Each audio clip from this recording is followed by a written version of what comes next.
Morning बच्चों, मैं प्रदीप आपका स्वागत करता हूं आपके अपने चैनल प्रदीप फिजिक्स प्लैनेट में। तो वापस से हम आ चुके हैं आपके नए लेक्चर को लेकर के। मैं बता दूं कि लास्ट टाइम मैंने बोल दिया था कि पहला चैप्टर जो है ऑफिशियली खत्म हो चुका है, लेकिन कुछ एग्जाम्पल से हमें ट्रीट करना है आगे।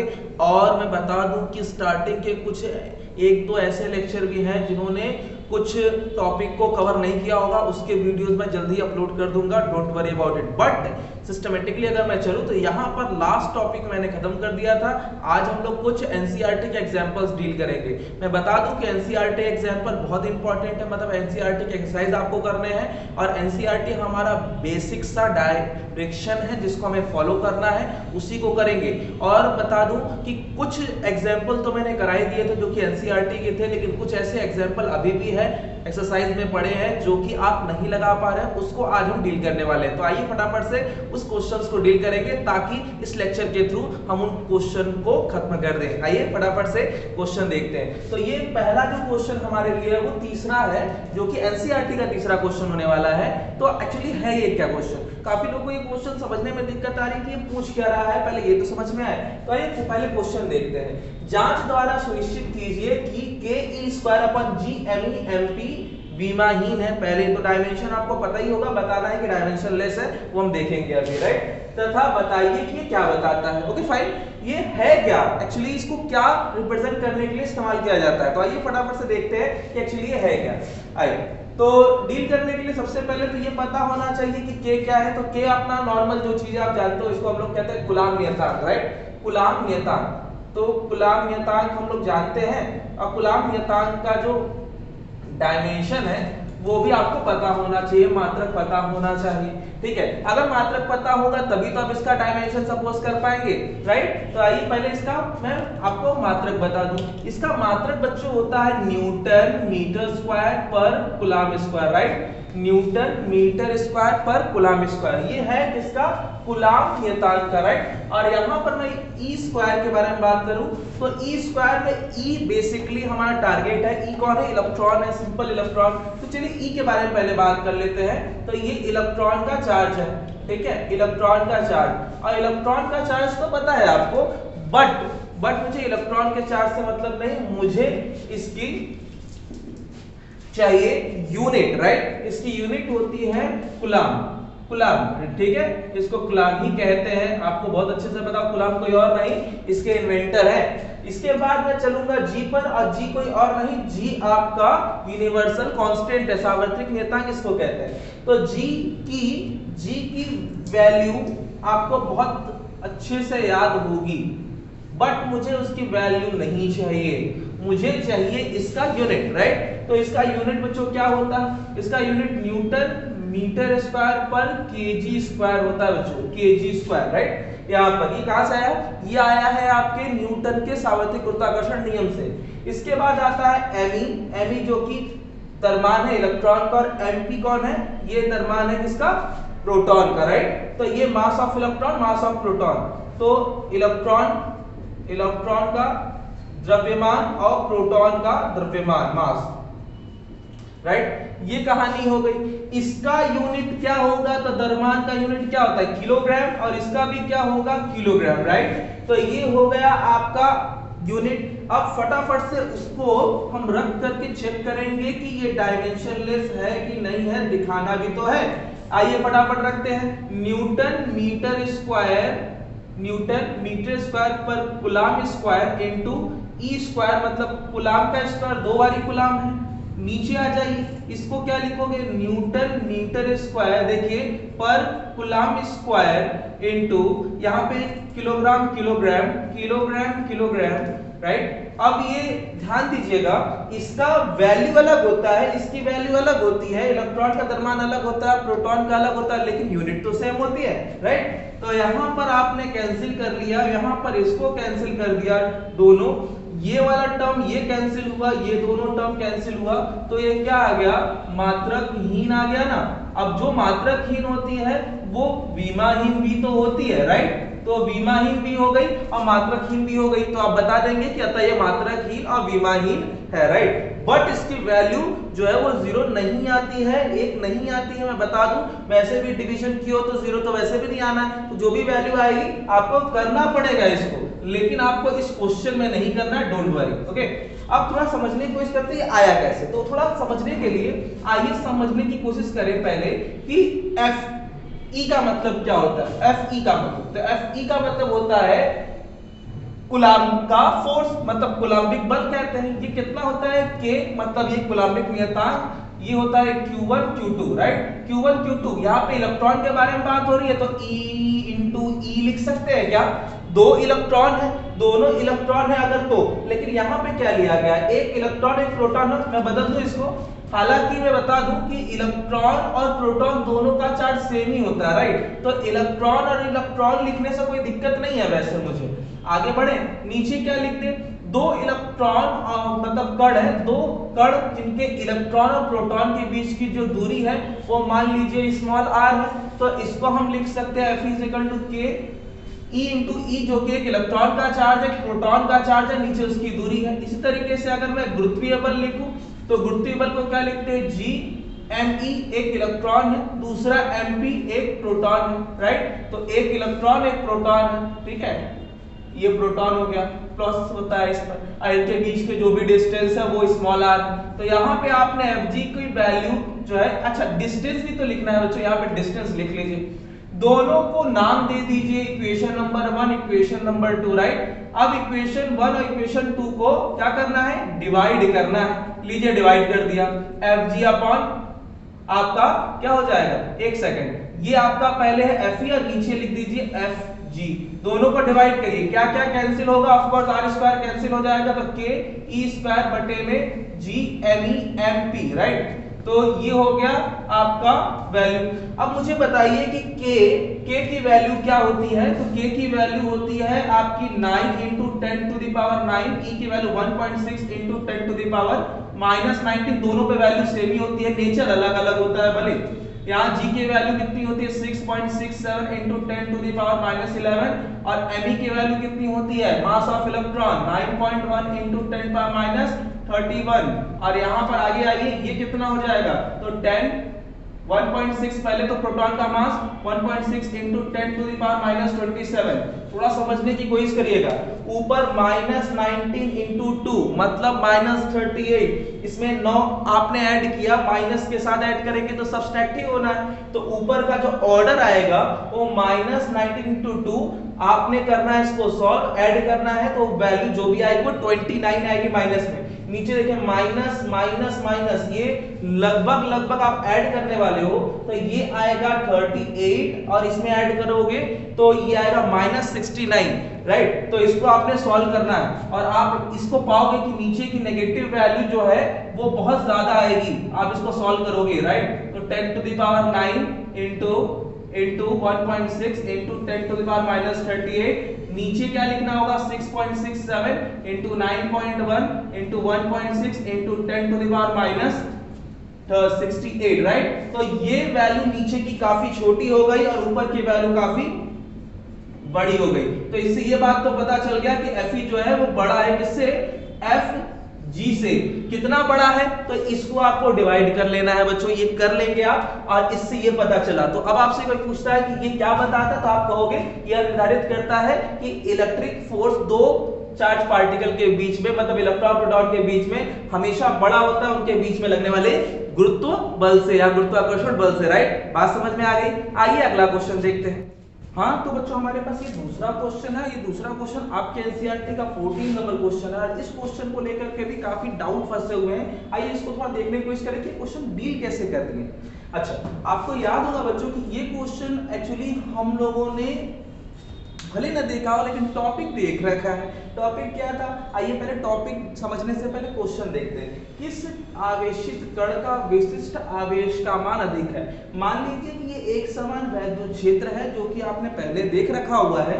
यहाँ पे 3 आवेशित कण 1 2 3 एक ही वेग से इसमें प्रवेश करते हैं।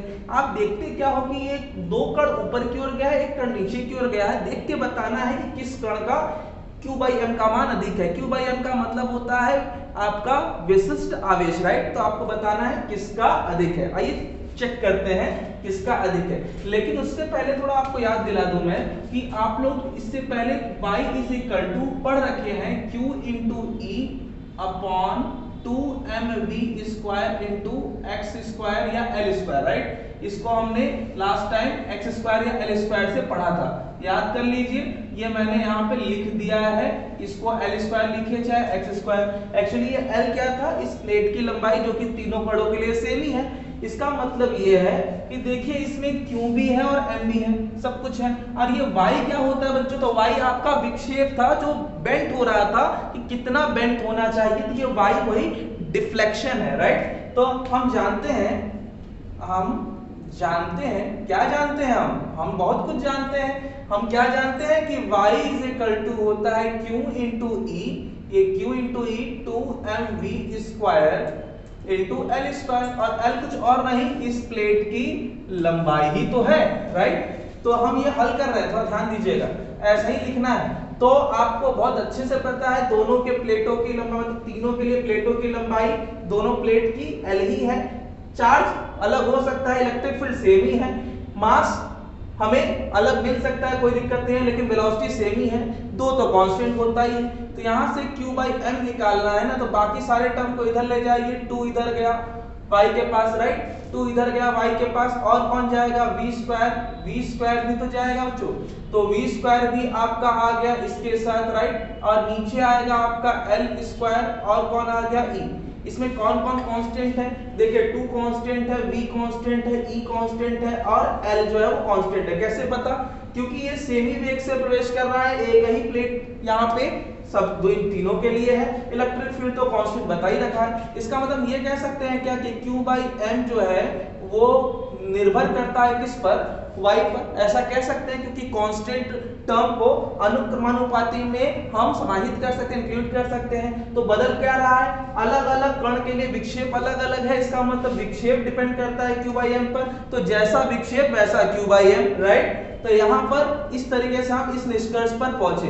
अब आप देख करके बताएंगे कि किसका q/m की वैल्यू अधिक होगी, जिसका विक्षेप अधिक होगा। थोड़ा देख के पहचानिए बच्चों, यहाँ पर ये वाला कण प्लस की ओर जा रहा है, इसका मतलब ये इलेक्ट्रॉन होगा, मतलब ऋणावेश होगा, तभी तो प्लस की ओर भाग रहा है। और नीचे जो जा रहा होगा वो नेगेटिव की ओर जा रहा है, तो ये जरूर पॉजिटिव पार्टिकल होगा, ये कैरेक्टरिस्टिक पता चले। अब बताना है कि ज्यादा कौन मुड़ा है, तो देखिए ये थोड़ा आप इसको पहचानोगे ना, तो ये कुछ मुड़ा है, ठीक है, ये भी कुछ मुड़ा है, लेकिन इसको जरा देखोगे तो ये आपको हमेशा इन तीनों से कंपेयर करने पर हमेशा इससे और इससे ये ज्यादा मिल रहा है। इसका मतलब कि ये अपने मार्ग से ज्यादा विक्षेपित हुआ है पहले और दूसरे की तुलना में। तो आपको लिखना होगा सिंस थर्ड कण का विक्षेप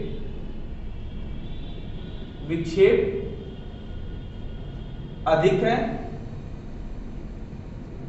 अतः q/m का मान अधिक होगा। जो बच्चों को दिखाई ना दे रहा होगा, मेरी बातों को ध्यान से सुन करके इसको समझने की कोशिश करेंगे, राइट। तो जिन कण का विक्षेप अधिक होगा उस कण का विशिष्ट आवेश भी अधिक होगा, याद रखिएगा। तो ये हो गया इस क्वेश्चन का आंसर, मतलब कैसे हुआ समझ में आ गया।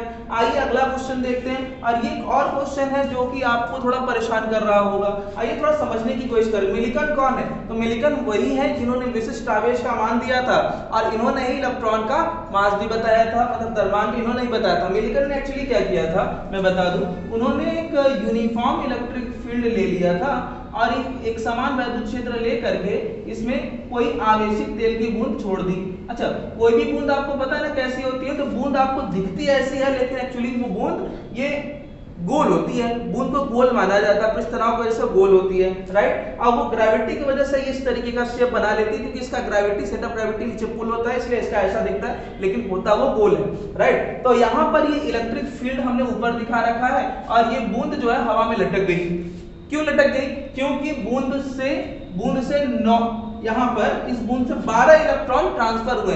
तो 12 इलेक्ट्रॉन ट्रांसफर हुए होंगे, तो इसका मतलब ये आवेशित बूंद है, राइट, आवेशित बूंद है। अब ये आवेशित बूंद जब नीचे गिर रही थी, तो वैद्युत क्षेत्र इस पर क्या लगाया होगा, ऊपर की ओर वैद्युत बल लगा दिया होगा। वैद्युत बल का फॉर्मूला क्या होता है, तो वैद्युत बल का फॉर्मूला होता है Q × E, और ये जब नीचे की ओर गिर रहा होगा, तो ये किससे गिर रहा होगा बच्चों, तो याद होगा आपको, ये mg से नीचे गिर रहा होगा, क्योंकि mg सब पर लगता है, तो इस पर भी लग रहा होगा। ऊपर की ओर लगने वाला वैद्युत बल नीचे की ओर लगने वाला गुरुत्व बल को बैलेंस करेगा, तभी तो ये लटका होगा, राइट, तभी तो लटका। अब इसका मतलब ये हुआ कि हमें बताना है कि अगर ये लटक गया तो ये बूंद की साइज मतलब बूंद की त्रिज्या क्या होगी, ये क्वेश्चन कह रहा है। तो 12 इलेक्ट्रॉन अधिक है, कोई तेल की बूंद स्थिर हो गई है क्षेत्र में, तो आपको बताना है कि अगर तेल का घनत्व इतना है, मतलब ये इसके एकांक आयतन में द्रव्यमान की मात्रा कहलाती है घनत्व, बूंद की त्रिज्या क्या होगी, जबकि जी और ई का मान दे रखा है, राइट। आइए थोड़ा समझने की कोशिश करें। तो आइए समझे, अगर ये बूंद 12 इलेक्ट्रॉन ट्रांसफर कर चुका है तो इसके ऊपर कितना चार्ज होगा ये भी तो बताना है। कैसे बताएंगे? आवेश का सिद्धांत क्या होता है, इसे हम लोग कहते हैं क्वांटीकरण का सिद्धांत। तो यहाँ पे 12 इलेक्ट्रॉन मतलब 12 multiplied by 1.6 into 10 to the power -19 coulomb कर सकते हो आप, राइट। तो ये हो गया इतना चार्ज। अब आपको इलेक्ट्रिक फील्ड दे रखा है, इलेक्ट्रिक फील्ड कितना दे रखा है बच्चों, इलेक्ट्रिक फील्ड दे रखा है 2.55 into 10 to the power 4 newton per coulomb, right, ये भी दे रखा है। और आपको क्या दे रखा है, घनत्व दे रखा है 1.26 इंटू, अच्छा ये ग्राम में है बच्चों, तो ग्राम वाले को चेंज करोगे ना, तो 1 ग्राम को चेंज करते तो 10 टू द पावर -3 kg हुआ। और नीचे सेंटीमीटर क्यूब है तो नीचे भी तो है, तो 10 टू द पावर -2 एक के लिए, लेकिन 3 बारी है तो -6, ये हो गया मीटर क्यूब में। तो finally 1.26 into 10 to the power, ये ऊपर जाएगा तो माइनस प्लस हो जाएगा, राइट। तो ये हो गया 10 टू द पावर 3 किलोग्राम प्रति मीटर क्यूब। ये हुआ SI पद्धति, मतलब इसको स्टैंडर्ड पद्धति में लेकर के आए हैं। अब क्या करना है, जी की वैल्यू दे ही रखी है, कोई दिक्कत नहीं है। अब हम संतुलन के लिए क्या कर सकते हैं, तो संतुलन की अवस्था में कौन बड़ा होना चाहिए, बताए ना, ये दोनों इक्वल होने चाहिए। इसका मतलब कि ये हुआ कि नीचे की ओर लगने वाला गुरुत्वीय बल ऊपर की ओर लगने वाला वैद्युत बल के बराबर होना चाहिए, राइट। तो ये दोनों बराबर होगा तो ये हो जाएगा mg बराबर q इंटू ई, राइट, mg बराबर q इंटू ई। अब ये mg में m क्या है, m है इस बूंद का द्रव्यमान, राइट। तो बूंद का द्रव्यमान को क्या लिखते हो, याद है ना, द्रव्यमान को लिखते हो आयतन मल्टीप्लाइड बाय घनत्व, राइट, आयतन मल्टीप्लाइड बाय घनत्व इज इक्वल टू, आप अब क्या कर सकते हो, उधर क्या है, ये तो हुआ द्रव्यमान, ठीक है, इसमें g भी तो रखना है, इज इक्वल टू q को क्या लिखते हो me और इनटू में कैपिटल A, राइट। तो ये हो गया आपका। यहां से आपने क्या करना है, आयतन को लिखना है, क्योंकि बूंद गोल होता है तो 4/3 पाई r क्यूब लिख सकते हो, राइट। और घनत्व कितना है, घनत्व d लिख सकते हो, राइट, g की वैल्यू g लिख सकते हो, और यहाँ पे n इंटू ई लिख सकते हो, राइट। यहाँ से r क्यूब बराबर हो सकता है 3 को ऊपर ले जाइए उधर, ये गोले का आयतन था, गोले का आयतन याद होगा आप लोग को 4/3 पाई r क्यूब। यहाँ से r क्यूब निकाला, r क्यूब निकालने के लिए n, यहाँ 3 से मल्टीप्लाई 3n और e कैपिटल E, राइट। और नीचे क्या गया, नीचे जाएगा 4 पाई और डी जी, ये सब जाएगी। अब आपको कुछ नहीं करना है, इन सब की वैल्यू रखनी है बच्चों, ठीक है, वैल्यू रख लेंगे, सारी वैल्यूज दे रखी है, सब कुछ है यहाँ पे। बस अंतिम में आप कहाँ फंसेंगे मैं यही बता दूं आपको, आप वैल्यू रख लेंगे, डिवाइड भी कर लेंगे, लेकिन आपको नहीं निकालने आता है बच्चों, तो वो है cube root, right, cube root नहीं निकालने आता। तो क्यूब रूट कैसे निकालोगे, वैल्यूज निकाल लीजिएगा। आपको इसकी वैल्यूज रखनी है, जैसे 3 इंटू एन की वैल्यू 12, ई की वैल्यू 1.6 इंटू 10 पावर -19, जैसा कि आपने वहां पे लिखा था, ई की value 2.55 into 10 to the power 4, और ऐसा तो आपने देख ही रखा है, पाई की वैल्यू 3.14, डी की value 1.26 into 10 to the power 3, और जी की वैल्यू 9.81, राइट। तो ये वैल्यू तो मैंने रख ही दी, आप इसको सॉल्व भी कर लोगे, राइट। अब इसको सॉल्व कर लीजिएगा, आपको जो वैल्यू मिलेगी वो वैल्यू कुछ यहाँ पर वैल्यू मिलेगी इंटू 10 टू द पावर -18 के आसपास कुछ वैल्यू मिलेगा, ये आपको सॉल्व करना है। और जो भी वैल्यू आएगी इसको पावर में आपको 10 टू द पावर -18 बनाना ही बनाना है, ताकि आप इसका क्यूब रूट निकाल सकें। और यहाँ पे जो क्यूब था बच्चों, वो क्यूब को उधर लेके जाओगे ना तो क्यूब रूट हो जाएगा, राइट, क्यूब रूट हो जाएगा। यहाँ पे जो क्यूब था वो उधर जाके क्यूब रूट हो जाएगा। अब आपको घनमूल निकालना है, तो इसका जो भी घनमूल है, ये घनमूल निकालना आपको आना चाहिए। घनमूल मतलब एक किसी भी वैल्यू को 3 बार जब मल्टीप्लाई करते हो ना तो उसको घन कहते हैं, और उसी का तीसरा भाग अगर निकाल लेते हो उसे घनमूल कहते हैं, राइट। तो आपको ये घनमूल निकाल लेना है, और इस घनमूल को जैसे ही आप निकाल लोगे और इसको तो बस सीधे डिवाइड कर लोगे तो 10⁻⁶ आ जाएगा, राइट। तो इसका जो भी वैल्यू आएगी और इनटू 10⁻⁶ मीटर करके कुछ वैल्यू आएगी, आप इसका वैल्यू हमें आंसर के फॉर्म में बताओगे, ये आपका होमवर्क होगा, राइट। समझ लीजिए अच्छे से, ये करना आपका काम होगा, घनमूल निकालना होगा, हिट एंड ट्रायल मेथड से ट्राई करिएगा, होमवर्क है, सभी को करना है, राइट। आइए आगे देखते हैं और एग्जाम। तो बच्चों यहाँ पर हमारे पास एक अगला क्वेश्चन है जो कि आपका एनसीईआरटी का 27 नंबर क्वेश्चन है, अतिरिक्त का है, मतलब एडिशनल क्वेश्चन है, करना हमें ही है और सभी करेंगे, ठीक।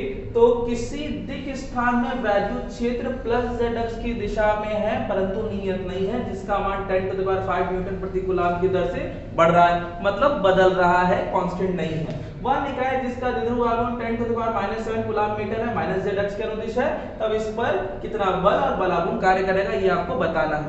क्वेश्चन को पहले अच्छे से पढ़ लेना है, समझना है क्वेश्चन क्या कह रहा है, फिर डील करेंगे कि हम इस क्वेश्चन का आंसर क्या दें। आइए फटाफट से देखने की कोशिश करते हैं।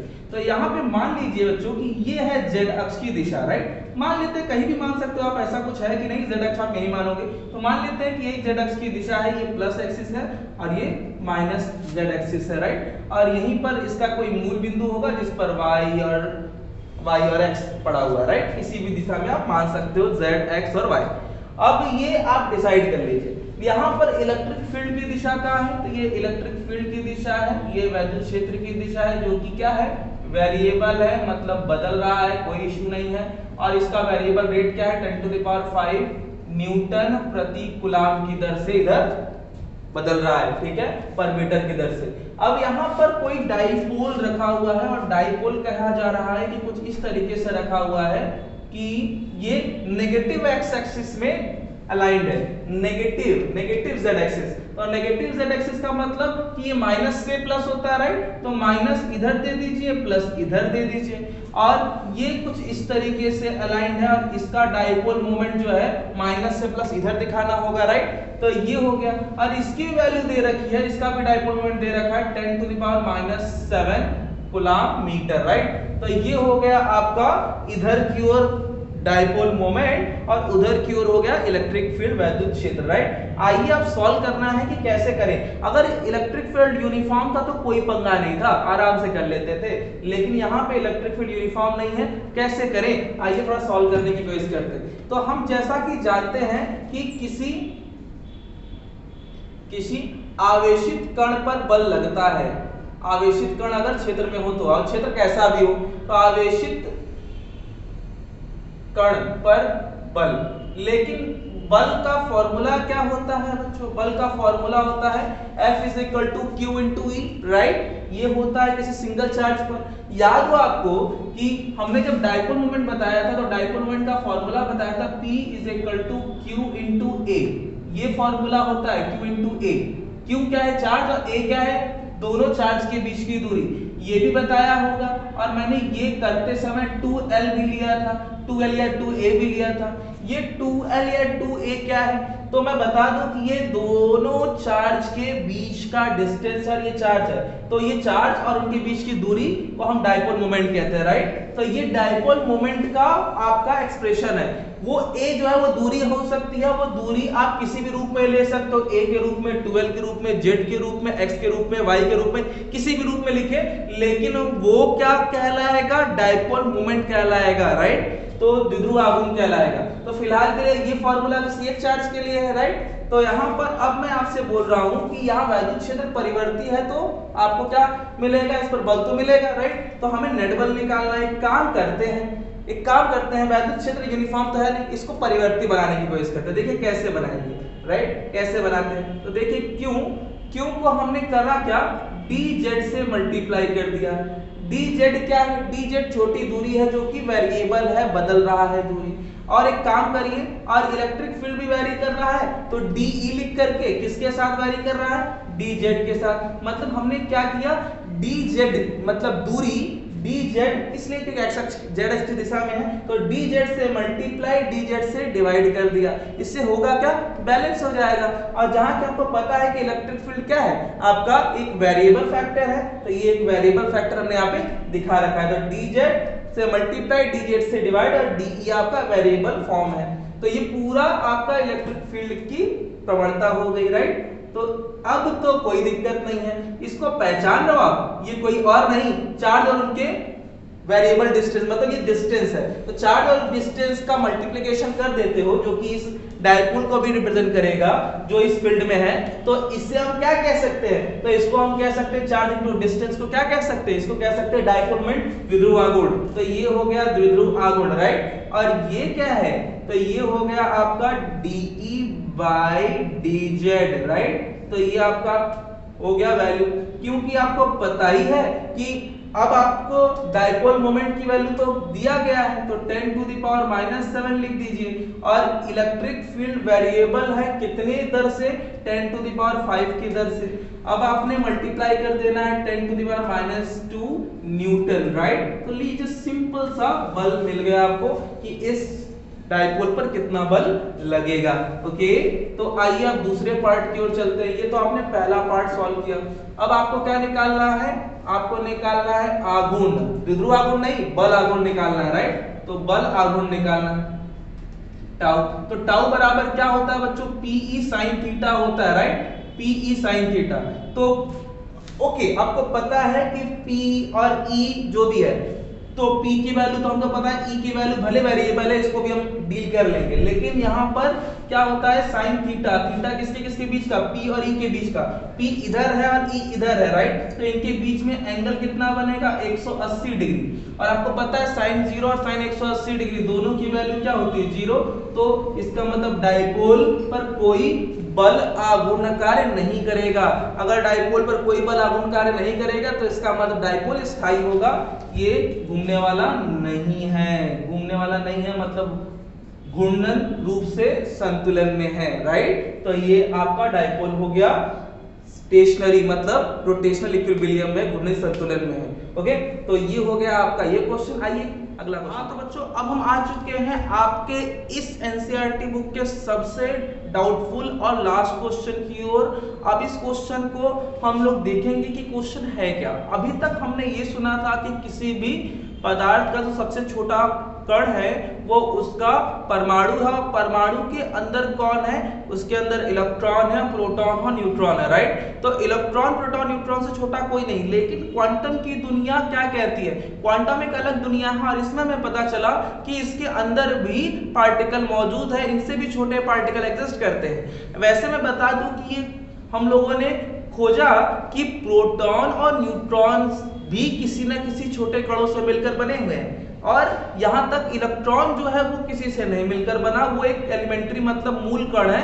लेकिन प्रोटॉन और न्यूट्रॉन भी छोटे कणों से मिलकर बना है, जिनके भी प्रकार होते हैं। मैं बता दूं कि प्रोटॉन और न्यूट्रॉन जिन कणों से मिलकर बने हुए हैं, उन कणों को भी दो मूल कण के रूप में अलग अलग किया गया है। यहां पर दिया गया है कि यदि दो मूल कण जो कि क्वांटम की दुनिया से हमने एडजस्ट किया है, यहां पर खोजा है, उसका नाम है अप क्वार्क और डाउन क्वार्क। मैं बता दूं क्वार्क एलिमेंट्री पार्टिकल है जो कि प्रोटॉन से भी छोटा है, जिससे प्रोटॉन बना है। अभी तक जितना भी क्वांटीकरण का सिद्धांत पढ़ा था यहीं पे आके फेल हो जाता है। कोई बात नहीं, क्वांटम की दुनिया में जानेंगे। फिलहाल हम यहाँ पर ये तो जाने कि प्रोटॉन अगर मूल कणों से बना है तो कौन से मूल कण। यहाँ पे दो मूल कणों के बारे में बात हुई है। यदि दो मूल कण अप क्वार्क और डाउन क्वार्क है, जो इलेक्ट्रॉन से भी छोटे हैं, +2/3 इलेक्ट्रॉन के बराबर है, और डाउन क्वार्क जो कि -1/3 इलेक्ट्रॉन के बराबर है, तो बताना ये है कि एक्चुअली एक प्रोटॉन बनाने के लिए कितने अप क्वार्क और कितने डाउन क्वार्क की आवश्यकता होगी। क्वेश्चन समझ में आ गया। और न्यूट्रॉन में भी कितने अप और कितने डाउन क्वार्क लगेंगे। आइए फटाफट से देखते हैं बच्चों। सिंस दिया गया है कि अप को U से दिखाएं अगर, तो +2/3 इलेक्ट्रॉन के बराबर है, और डाउन क्वार्क को D से दिखाएं कि -1/3 इलेक्ट्रॉन के बराबर है, राइट। अब आपको बताना है कि प्रोटॉन के लिए कितना संघटन होगा प्रोटॉन। अब ये प्रोटॉन पर आपको पता है ना कितना चार्ज होता है, इलेक्ट्रॉन के बराबर ही होता है लेकिन प्लस में होता है, मतलब कि आपको प्लस बनाना है, राइट। अब आपको प्लस बनाने के लिए कितने अप क्वार्क और कितने डाउन क्वार्क की जरूरत पड़ेगी, जरा सोचिए। अगर मैं एक अप क्वार्क लूं और एक डाउन क्वार्क लूं तो एक अप क्वार्क और एक डाउन क्वार्क लेकर मेरा काम नहीं बनेगा, क्योंकि अप क्वार्क में 2/3 प्लस और ये माइनस, इसको सॉल्व करोगे तो 1/3 आएगा जो कि प्लस में आएगा, लेकिन 1/3 आया, हमें 1/3 नहीं चाहिए, राइट। तो हम क्या करें, एक काम करते हैं, 2 बारी अप क्वार्क ले लेते हैं, तो 2 बारी अप क्वार्क ले लेते हैं, 1 बारी डाउन क्वार्क ले लेते हैं। 2 बारी अप क्वार्क लेंगे तो यहां पर हो जाएगा 2/3 और यहां पर इलेक्ट्रॉन के बराबर चार्ज, और ये तो प्लस में है ही और साथ में माइनस, 1 बारी आपने क्या लिया है, इलेक्ट्रॉन लिया है, राइट, मतलब डाउन क्वार्क लेके रखा है। तो डाउन क्वार्क यहां पर 1 बारी लिया और इसको सॉल्व किया। अब देखिए कितना आएगा, 4/3 इलेक्ट्रॉन, क्योंकि ये प्लस में और ये माइनस में होता है, राइट। इसको सॉल्व करोगे तो आएगा 3/3, प्लस में ही आएगा, कैंसिल करोगे, ये देखिए ये तो आ गया। मतलब हम अगर क्वांटम की दुनिया से बात करते हैं तो हमें पता चला कि 2 अप क्वार्क और एक डाउन क्वार्क को जोड़ करके हम क्या बना सकते हैं, प्रोटॉन। मतलब कि एक्चुअली जो प्रोटॉन है वो ऐसे एक U और D से मिलकर बना हुआ है, कौन, प्रोटॉन बना हुआ है। सिंपली अगर मैं बात करूं न्यूट्रॉन की, राइट, न्यूट्रॉन मतलब आप समझ ही रहे हो जो नाभिक में मौजूद है, राइट, नाभिक पे प्रोटॉन भी है, न्यूट्रॉन भी है। न्यूट्रॉन कितना चार्ज होता है, तो न्यूट्रॉन पे कोई चार्ज नहीं होता है, तो न्यूट्रॉन जो है वो 0 है, उदासीन है, राइट। इसके लिए कितना अप लगेगा, तो मैं बता दूं, अगर मैं एक अप एक डाउन लूं तो ये बन रहा था 0 नहीं होता, 2 अप लिया 1 डाउन लिया। एक काम करते हैं, एक अप इसको और 2 डाउन इसको ले लेते हैं, राइट। तो एक अप ले ले इसको तो 2/3 प्लस में इलेक्ट्रॉन, और यहां पर आपने 2 इंटू क्या कर लिया, -1/3 E के बराबर ले लिया। अब 2 को इससे मल्टीप्लाई कर दीजिए तो प्लस 2/3 इलेक्ट्रॉन, और ये माइनस तो है ही, 2 × 1 2/3 E, ये तो गया। कितना मिला चार्ज, तो न्यूट्रॉन का चार्ज मिला 0। ये तो बहुत सही मिल गया, हमें यही तो चाहिए था कि 0 मिले। इसका मतलब कि अगर आप न्यूट्रॉन के बारे में बात करें तो न्यूट्रॉन जो है वो आपका एक अप और 2 डाउन क्वार्क से मिलकर बना है, तो इसका मतलब इसका जो संघटन होगा वो कुछ इस तरीके का होगा। तो इस तरीके से हमने क्वांटम फिजिक्स के तहत प्रोटॉन न्यूट्रॉन को भी देख लिया कि इसके मूल कण कैसे कैसे बने हैं। तो आज हमने ये सारी चीजें देख ली। अब न्यूमेरिकल का पोर्शन खत्म हो गया है बच्चों, मैंने सारे टफ क्वेश्चंस डील किए हैं, बाकी जो क्वेश्चन है वो इजी है, उन क्वेश्चन को करके आप मुझे शेयर करेंगे तभी आप अगला लेक्चर स्टार्ट कर पाएंगे, सेकंड वाला। अभी इससे पहले हम लोग वापस जाएंगे और देखेंगे स्टार्टिंग के 1-2 लेक्चर जो लोगों को नहीं मिल पाया है उसको हम बहुत जल्दी आपके साथ शेयर करेंगे। तब तक के लिए अपना ख्याल रखिए, जय हिंद।